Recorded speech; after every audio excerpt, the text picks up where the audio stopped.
pour votre présence. Alors aujourd'hui, on va continuer justement la troisième partie pour les lois à laquelle nous on cherche.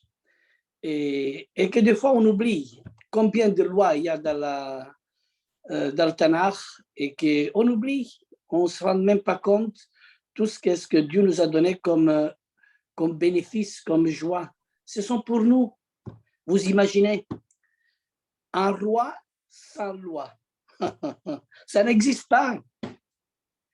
Bientôt, il va être couronné comme roi des rois. Et quand il va venir à Jérusalem, il va venir avec ses lois. Toutes les lois. Alléluia. Je n'en connais pas un roi sans loi. À la force de dire on n'est plus sous la loi, alors on est vraiment en dehors de la loi. On est en dehors des commandements de Dieu.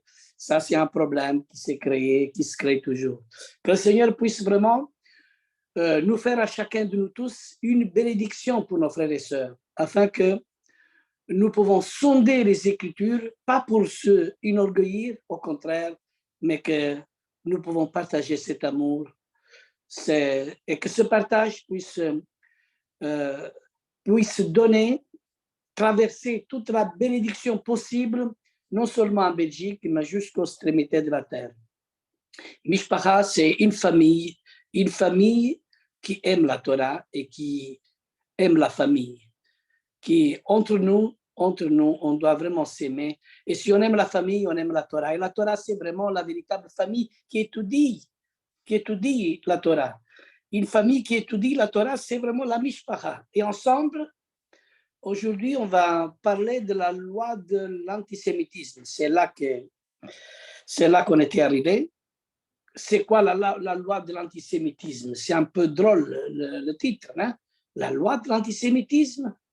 Mais bien sûr, cette loi a été confiée par 3 fois sur Abraham, sur Jacob et aussi sur le peuple d'Israël par Balaam, on va dire Bilam, hein? C'est plus correct. Et on va lire justement ce passage clé que j'aime bien que quelqu'un le lit, Genèse chapitre 12, verset 3. Seulement le verset 3. Si quelqu'un veut le lire. Je bénirai ceux qui te béniront et je maudirai ceux qui te maudiront et toutes les familles de la terre seront bénies en toi. Là, il faut corriger quelque chose. Toutes les familles de la terre seront greffées en toi. C'est la greffe. S'ils sont bénis, il faut être avec Israël, il faut être lié avec Israël, greffé avec Israël. Et ce terme béni va aussi avec la greffe. Et ça, c'est quelque chose que je n'avais pas compris auparavant. C'est quelque chose qui était inconnu, mais avec les Juifs messianiques, on découvre de l'un et l'autre, comme on est des étincelles de lumière, chacun de nous, et on découvre de l'un et l'autre ces révélations qui viennent de la part d'Hachem. Hein? Mais ici, déjà, il y a le mot bénir et maudire. C'est l'antisémitisme. Et l'antisémitisme est celui qui déteste les sémites. Antisémites. Pourquoi? Qui sont les sémites? Les sémites sont aussi les arabes. On pourrait dire aussi antisémites, les arabes. Parce que si on voit même dans la généalogie, hein, c'est Adam, Seth, Enoch, Noé, Noé, Shem, Eber, Arpachad, Terach, Avram, Isaac, Jacob. Hein? Mais quand on arrive à Sem, après Sem, il a engendré qui? Eber. Et c'est de là qu'il vient le mot hébreu. Hein?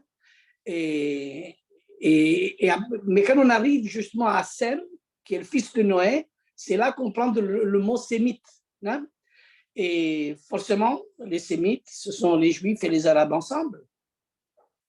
Et nous, justement, croyons qu'un jour viendra où l'Égypte sera le peuple de Dieu, comme c'est écrit dans Ésaïe chapitre 19, à partir du verset 24. Ça, s'il faut lire vous-même, ce sont des passages qui me viennent à l'esprit. Hein? La Syrie va être œuvre de ses mains et Israël va être vraiment l'héritage d'Hachem. Hein? C'est-à-dire que le roi des rois va venir ici sur terre.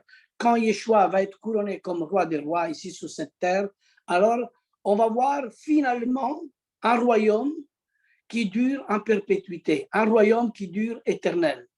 À lui appartient la royauté. C'est lui seul qui peut apporter la paix dans ce monde parce que lui, il est appelé le Sar Shalom, le prince de la paix.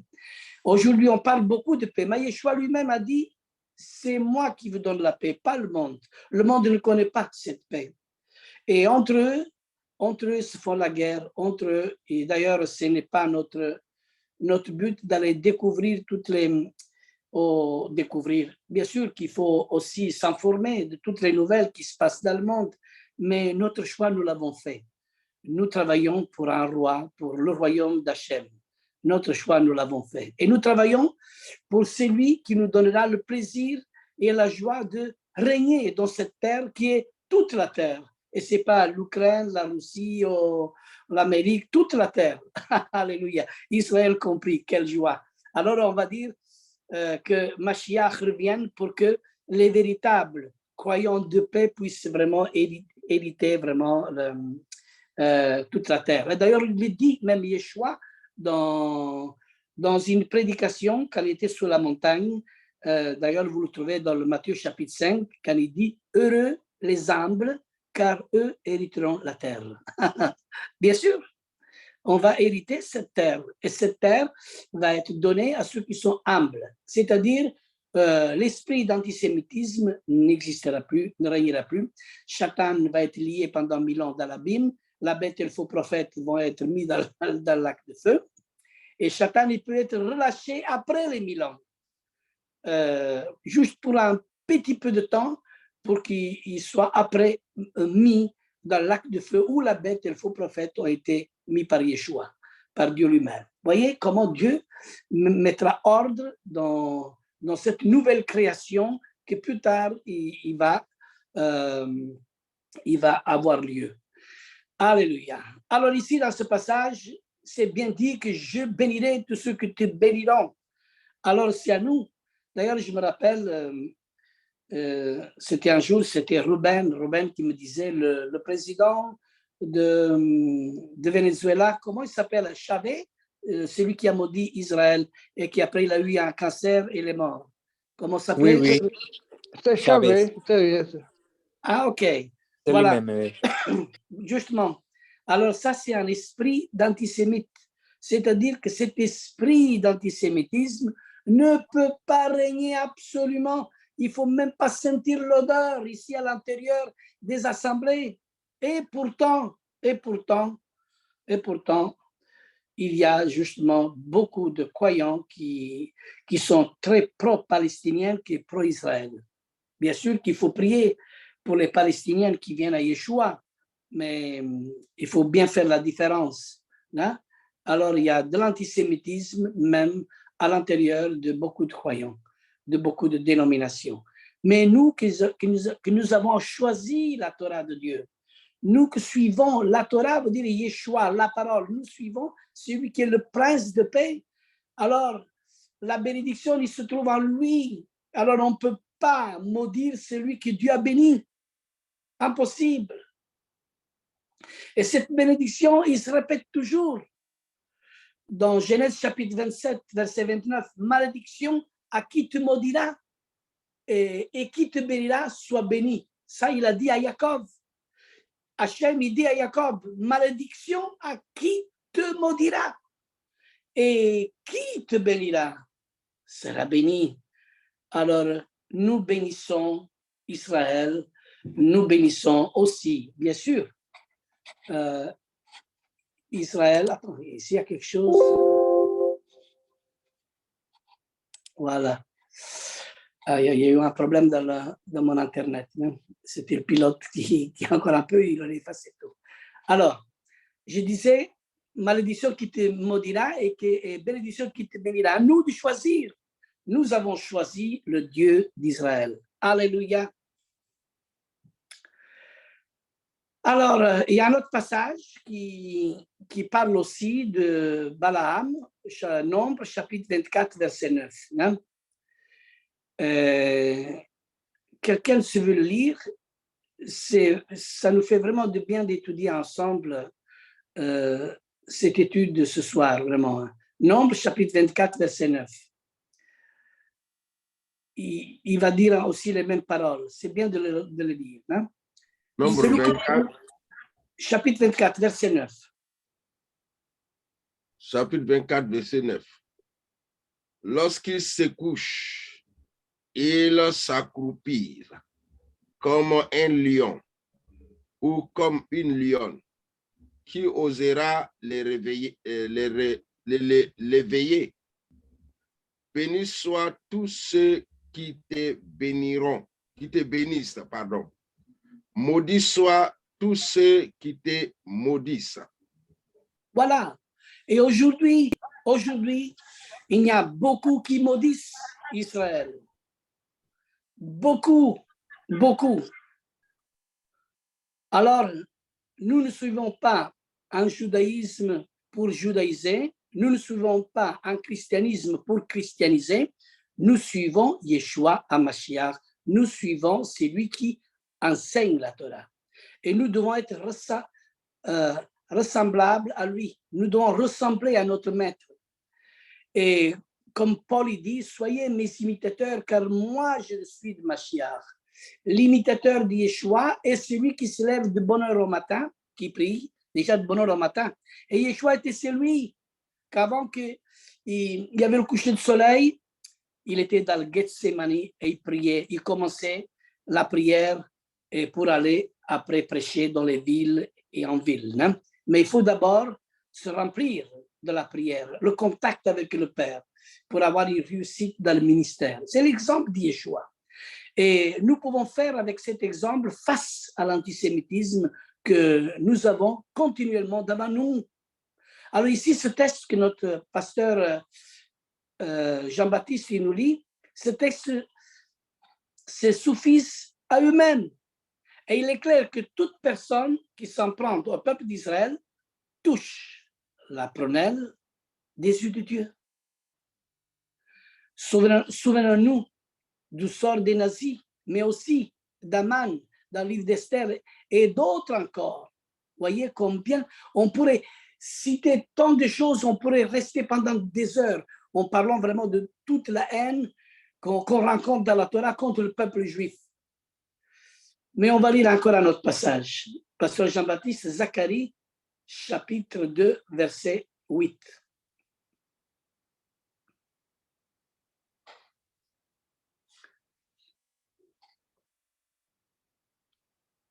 Ce sont des lois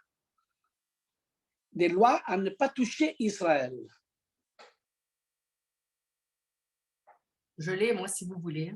Oui, vas-y. Car ainsi parle l'Éternel des armées, après cela viendra la gloire. Il m'a envoyé vers les nations qui vous ont dépouillé, car celui qui vous touche la prunelle de son œil. Amen. Voyez, après cela viendra la gloire. Il m'a envoyé vers les nations qui vous ont dépouillé. Les nations ont dépouillé Israël. Plusieurs passages, le monde.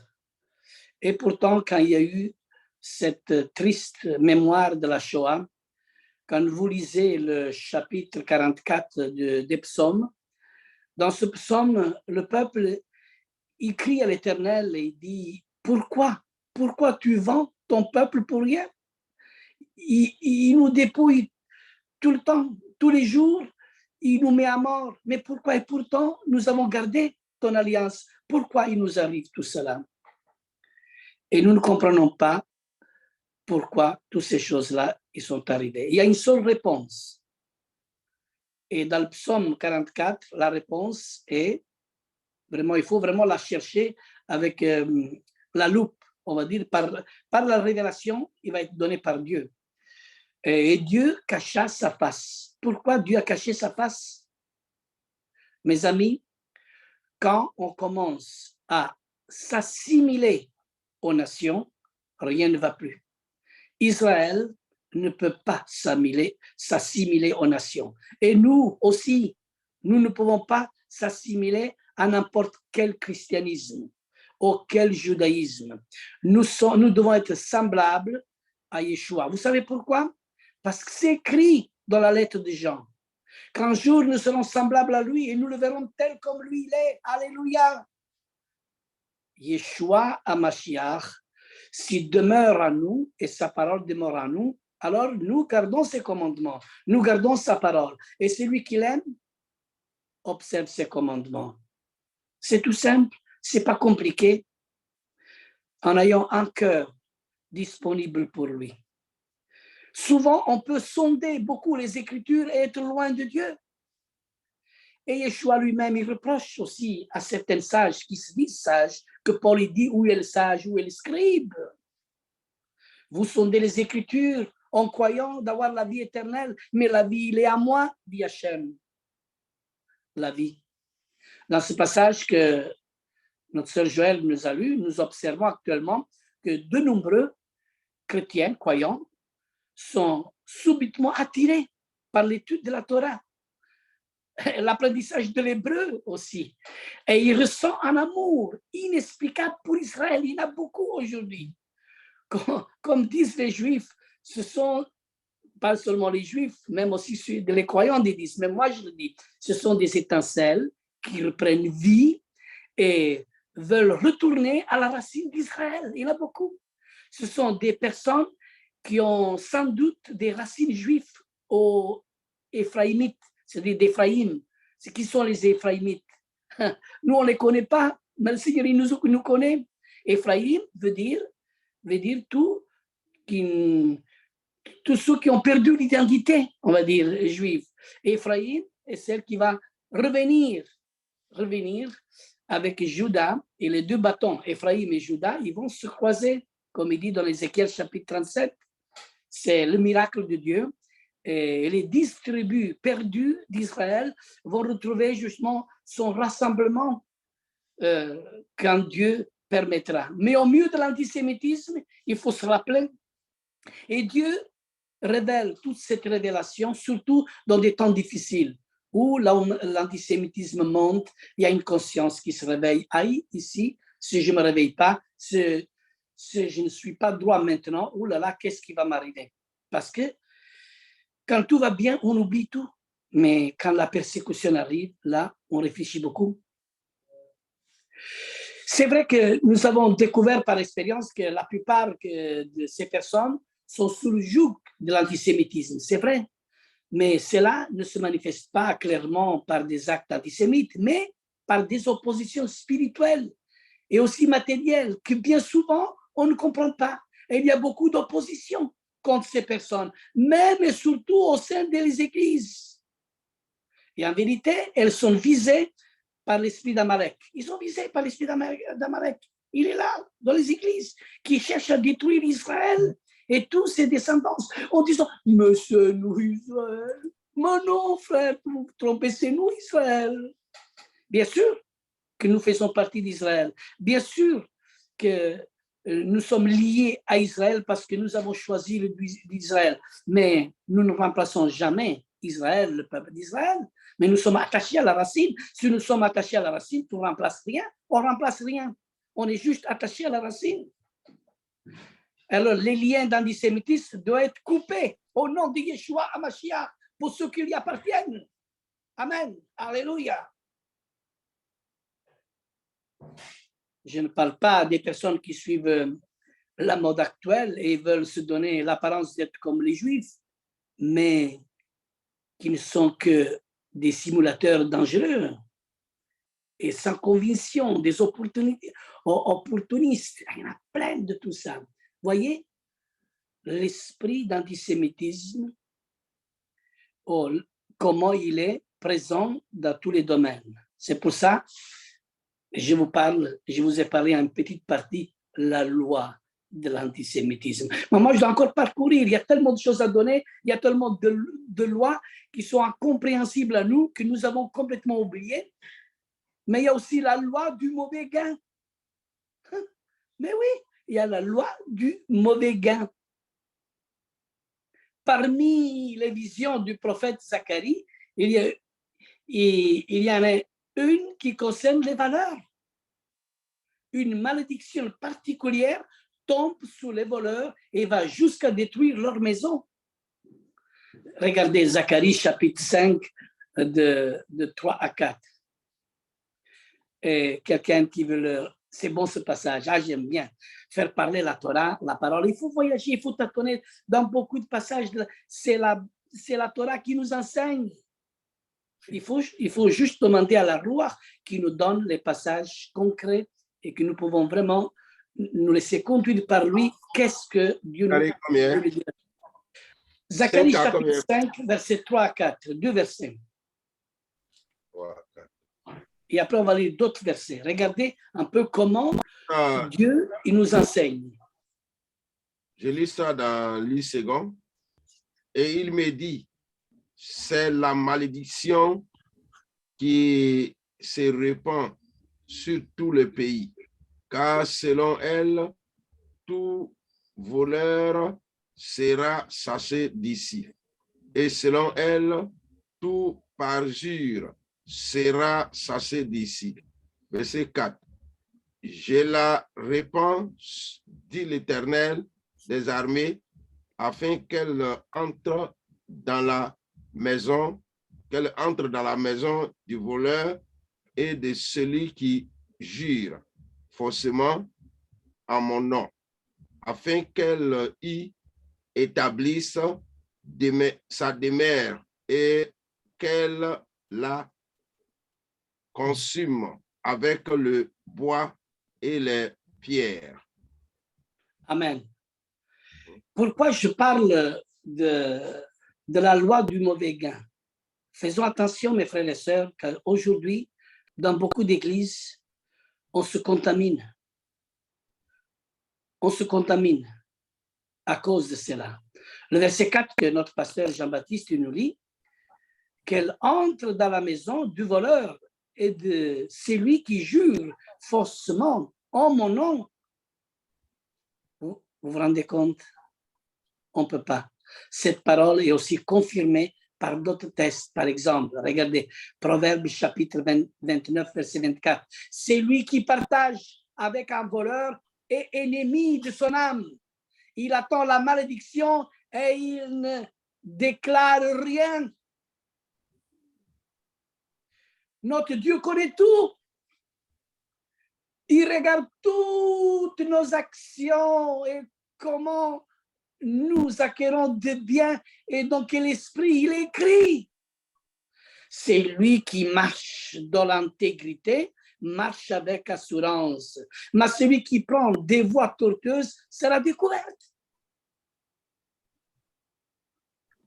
J'ai intérêt à marcher vraiment droit.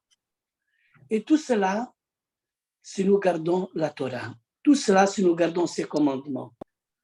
Il y a tellement de commandements. Vous savez, peut-être qu'ils ne savent pas, on parle de 613 lois dans l'Ancienne Alliance, mais il y en a 1027 dans la Nouvelle Alliance. Il y en a encore beaucoup plus dans l'Ancienne Alliance.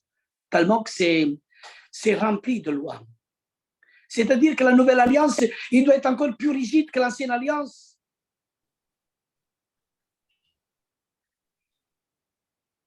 Le méchant convoite ceux qui prennent les méchants, mais la racine des justes donne du fruit. Le méchant convoite toujours. Alors,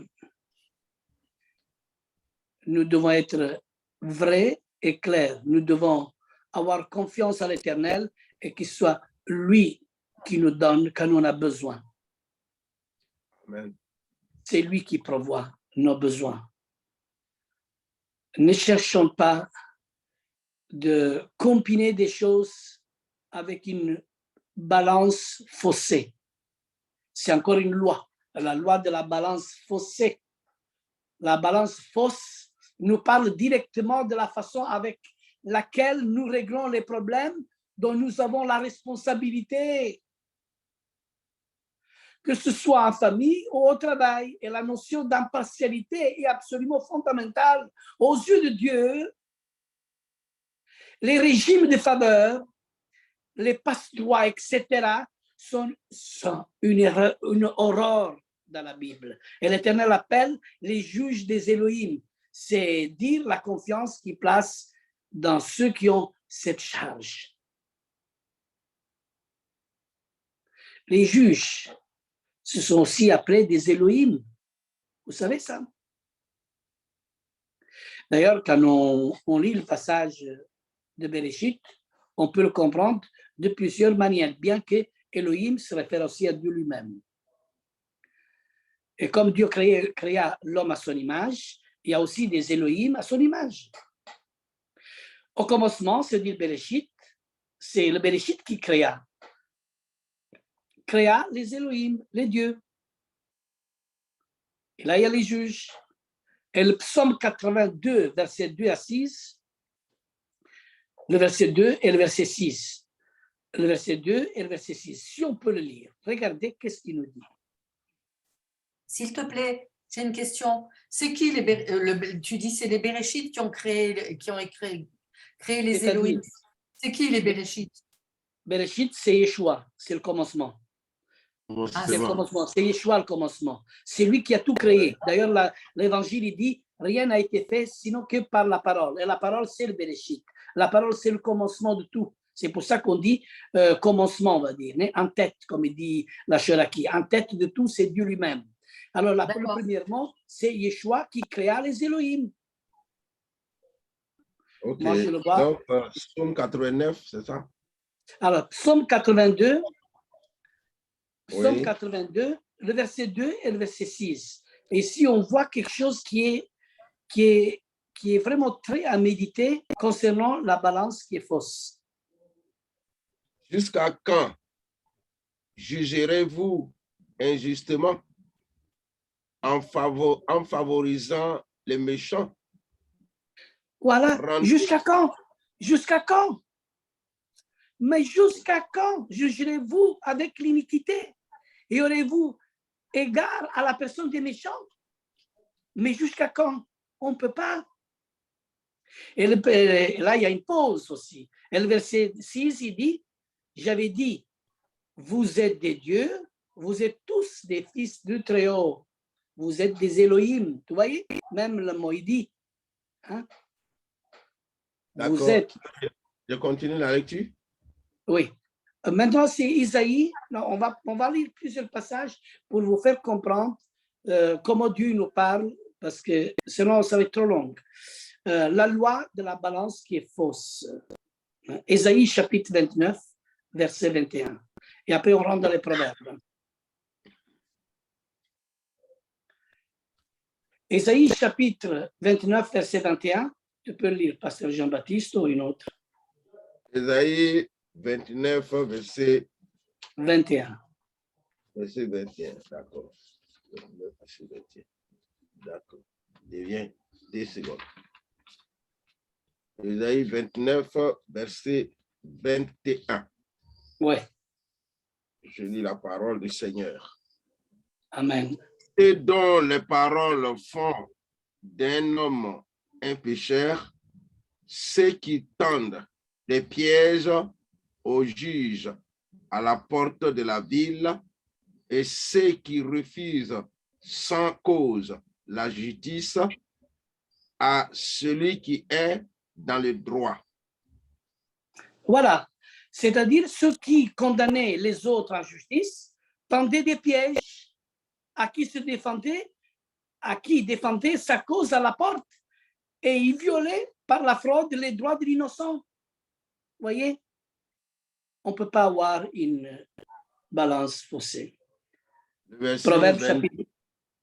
Proverbe chapitre 11, verset 1, il dit, le passage il dit, la balance fausse est en horreur à l'Éternel, mais le poids juste lui est agréable. Amen. Proverbe chapitre 11, versets 5 et 6, la justice de l'homme intègre aplanit sa voie, mais le méchant tombe par sa méchanceté. La justice des hommes droits les délivre, mais les méchants sont pris par leur malice. Voyez combien de passages il nous parle, la Torah dit être droit, avoir une balance correcte, c'est-à-dire il faut être intègre. Parce que souvent, toutes ces lois, on ne les connaît pas et on se permet de faire n'importe quoi dans le service de Dieu. Et un jour, on va entendre cette loi. Je ne vous connais pas, vous êtes profanateur de la Torah. Yeshua, il va le dire à beaucoup. Mais Seigneur, on a parlé en langue, on a prophétisé en ton nom. Oui. Mais je ne vous connais pas. Vous êtes ouvrier d'iniquité. Et quand il dit ouvrier d'iniquité, veut dire vous avez profané avec votre iniquité ma parole, ma Torah. Devarim, chapitre 1, verset 17, il dit vous n'aurez point égard à l'apparence des personnes dans vos jugements, vous écouterez le petit comme le grand, vous ne craindriez aucun mal, car c'est Dieu qui rend la justice. Et lorsque vous trouverez une cause trop difficile, vous la porterez devant moi pour que j'entende. C'est-à-dire, il y a une grande bénédiction à être juste. Il y a une grande bénédiction à être juste, car il est écrit, vous savez, juste. Quand je parle de justice, je parle du royaume des justes. C'est-à-dire que ceux qui règnent avec le Mashiach, le royaume est fait uniquement pour les justes. C'est pour ça qu'un jour, j'avais donné une étude qui s'intitulait « Les justes dans le royaume de Dieu ». Et c'est vrai. L'intégrité, d'ailleurs, le proverbe chapitre 11, c'est magnifique. Non? Alors, il y a le verset 3, le verset 4, 5, 6, le verset 8, le verset 1. Je vais vous lire ces passages. Regardez. L'intégrité des hommes droits les dirige, mais les détours des perfides causent leur ruine. Au jour de la colère, la richesse ne sera rien, mais la justice délivre de la mort. La justice de l'homme intègre aplanit sa voie, mais le méchant tombe par sa méchanceté. La justice des hommes droits les délivre, mais les méchants sont pris par leur malice. Le juge est délivré de la détresse et le méchant prend sa place. Certes, le méchant ne restera pas impuni, mais la postérité des justes sera sauvée. Alléluia. Uniquement la postérité des justes sera sauvée. Alors, on a intérêt de suivre les lois à laquelle nous ne pensons pas. Attention, ne mélangeons pas tout. Hein? Certains diront que nous sommes justifiés par le sang de Yeshua. Attention, ils disent, c'est exact s'il y a vraiment une repentance. Mais si nous utilisons des balances faussées, au cours de notre existence, nos actes ne sont pas justes et sont répréhensibles aux yeux de Dieu, l'Éternel, mais l'Éternel est juste et ne ferme pas les yeux sur notre comportement. Il ne ferme pas. Par exemple, il est écrit sur-dessus que la postérité des justes sera sauvée. C'est ça qui dit la parole de Dieu. La postérité des justes sauvera justement le peuple. Alléluia. Alors, c'est lui qui est dans la justice de Dieu. Il ne doit rien craindre, même s'il est en prison. Paul et Silas, il était en prison. Les portes, ils se sont ouvertes. Ils sont sortis. Daniel, il était dans une fosse de lion, dans la fosse du lion. Il était intègre, il est sorti vivant. Shadrach, Meshach, Abednego, ils ont été fidèles au milieu d'un peuple babylonien. Ils n'ont jamais renié la Torah de Dieu. Voilà combien je pourrais dire d'exemples des hommes justes et qui un jour l'Éternel, il les fera sortir de la poussière. Alléluia. Comme je disais, Actes chapitre 16, verset 31, Paul et Silas répondirent, crois au Seigneur Yeshua et tu seras sauvé, toi et ta famille. Regardez ce passage. C'est pas seulement, regardez, croire veut dire obéir. Pas seulement croire, après tu fais ce que tu veux. Croire veut dire obéir, donc être juste. C'est-à-dire, celui qui est obéi, et alors il marche dans la justice. Par conséquent, si nous pratiquons la balance fausse, le résultat ne sera sûrement pas le salut de la famille. Comprenez? Qu'est-ce que je veux dire? Est-ce que c'est clair? Être juste, c'est aussi enseigner avec droiture la parole à nos enfants. Car ne pas le faire est parfaitement méchant, puisque ça revient à les jeter en pâture aux doctrines du monde qui conduisent à la perdition. Non, on n'a pas à suivre des dénominations, bien que tout le monde parle bien.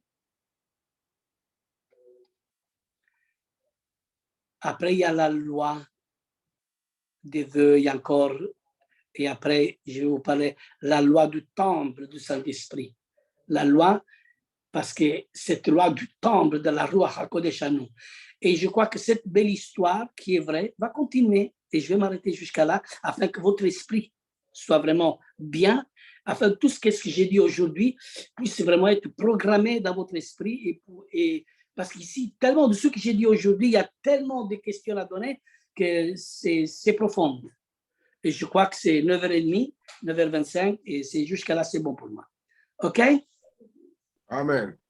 Merci beaucoup. Amen, amen. Amen, amen. Alléluia. Pasteur. OK. Alors, parce qu'après, il y a la loi des vœux. Ah oui, ça c'est important, hein? La loi des vœux.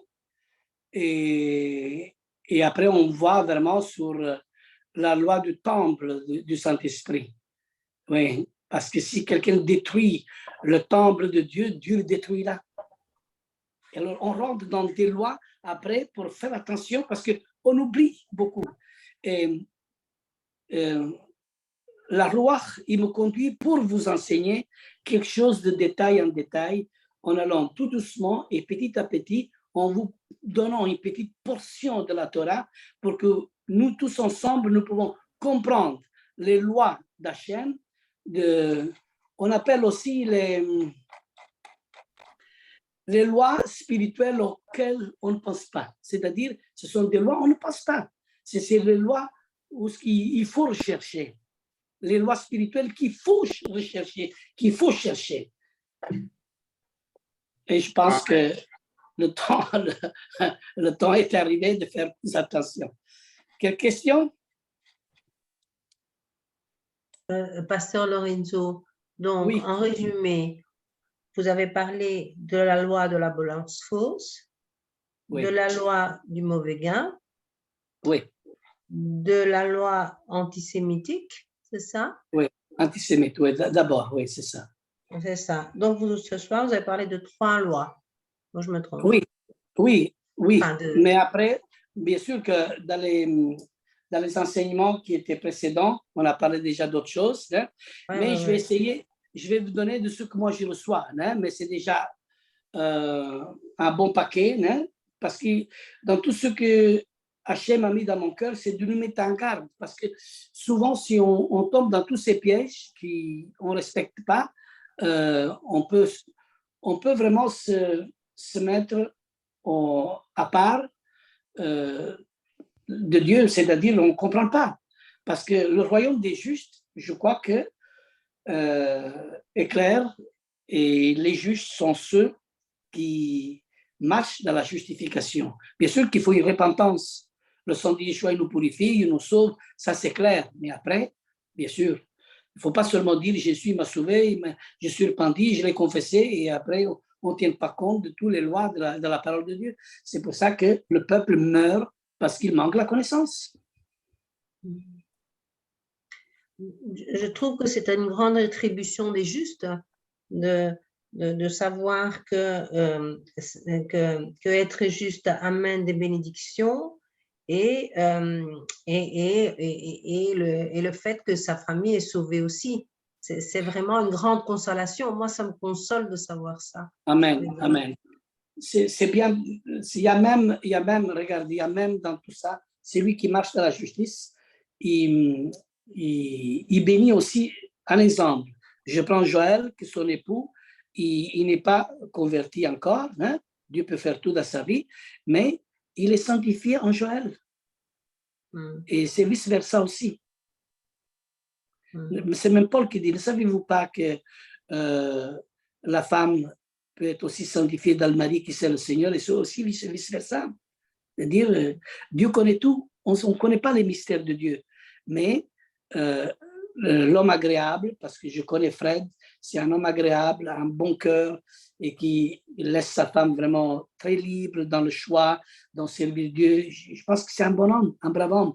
Et Dieu fait en sorte que Dieu sait comment l'attraper, aussi le bénir.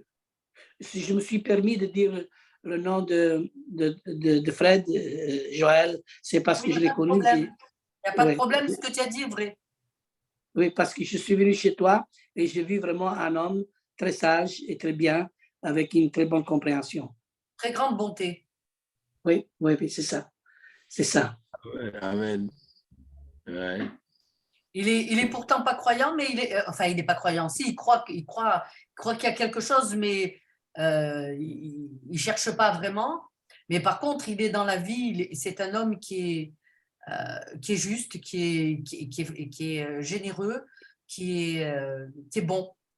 C'est une personne qui est franchement bonne. Bien sûr. Et tout cela, le Seigneur n'oublie pas. C'est pour ça que c'est écrit dans la Torah, j'avais faim et vous m'avez donné à manger. Et lui, il le fait. J'avais soif et vous m'avez donné à boire. Et lui, il le fait. J'étais dans le besoin et vous m'avez secouru. Et lui, il a un bon cœur pour ça. Vous voyez, ce n'est pas question de... Il le fait aussi. Oui, c'est ça. Et moi, Joël, j'ai à peu près le même problème que le tien. Enfin, ce n'est pas un problème en soi. Hein. Oui. J'ai un mari qui est juste, généreux, qui est très attaché à certaines valeurs, des valeurs nobles, mais qui est religieux, par contre. Donc, lui, c'est religieux, oui. Lui, c'est aller mettre une bougie.